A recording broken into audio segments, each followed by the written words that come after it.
नगराध्यक्ष पदासाठी शर्यत रंगतदार। विनोद पिटू गंगणेच्या एंट्रीने निवडणुका तापल्या। तुळजापूरकरांच्या चर्चांना उधाण। तुळजापूर नगर परिषद सार्वत्रिक निवडणुकांचा बिगुल वाजताच शहरातील राजकीय तापमान चांगलेच वाढले आहे। 2 डिसेंबरला होणाऱ्या मतदानाची उलटी गणती सुरू असताना उमेदवारी अर्ज दाखल करण्याच्या प्रक्रियेला सुद्धा वेग आला आहे।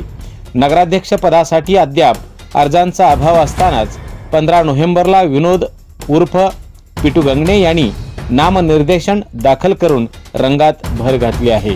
यापूर्वी हुकमी एक्का कोण या प्रश्नावर शहरभर चर्चेला उधाण आले होते, परंतु गंगणे यांच्या अर्जानंतर निवडणूक समीकरणांचे पारडे हलू लागले आणि आगामी 2 दिवसात आणखी कोणते दिग्गज रिंगणात उतरतील याकडे तुळजापूरकरांचे लक्ष खिळले आहे।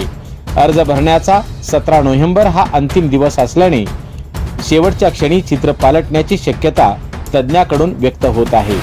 पक्षांच्या बैठका, गोपनीय खलबते, चर्चासत्रे वेगाने सुरू असून क्षणोक्षणी चित्र बदलणारी अशी ही नगराध्यक्ष पदाची लढत अधिकच रंगत होण्याची चिन्हे दिसत आहेत। कोण ठरेल तुळजापूरकरांचा हुकमी